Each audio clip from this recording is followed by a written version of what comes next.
Hi friends, restaurant ஸ்டைலில் மசாலா ஊற்றாமல் கோபி 65 பார்க்கணும். ஒரு பாத்திரத்தை தண்ணி ஊற்றி மஞ்சள் தூள் உப்பு சேர்த்து நல்லா கொதிக்க விட்டுக்கோங்க. இந்த சைஸ் அளவுக்கு கட் பண்ணி எடுத்துக்கோங்க.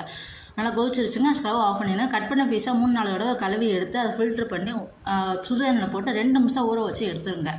எடுத்ததில் நான் மைதா மாவு எவ்வளோ எடுக்கிறேனோ அதுக்கு பாதி அளவுக்கு கார்ன்ஃப்ளவர் அரிசி மாவு எடுக்கணுங்க. நான் 3 ஸ்பூன் மைதா மாவு, 1.5 ஸ்பூன் அரிசி மாவு, கார்ன்ஃப்ளவர் மாவு எடுக்கிறேங்க. 1 ஸ்பூன் கடலை மாவு, 2 ஸ்பூன் அளவுக்கு காஷ்மீரி மிளகாய்த்தூள், 2 ஸ்பூன் தனி மிளகாய்த்தூள், 1 ஸ்பூன் கறி மசாலா தூள் சேர்த்து உப்பு, இஞ்சி பூண்டு பேஸ்ட் போட்டு நல்லா பசைஞ்சு எடுத்துக்கிறேங்க. 1 ஸ்பூன் அளவுக்கு லெமன் ஜூஸ் சேர்த்து நல்லா பசைஞ்சு எடுத்துக்கோங்க. அவ்வளோதாங்க. அது 10 நிமிஷம் மூடி ஊற வச்சுருங்க. பேன் ஹீட் பண்ணிட்டு ஆயிலை ஊற்றி ஊற வச்சதை தனித்தனி பீஸாக போட்டு எடுத்துக்கோங்க. சிம்லேயே வச்சு கடைசி வரைக்கும் போட்டு எடுங்க. அப்போ நல்லா வெந்து எடுக்குங்க. பாருங்கள், மசாலா உதிரவும் இல்லை, எண்ணெய் கலர் மாறவும் இல்லை.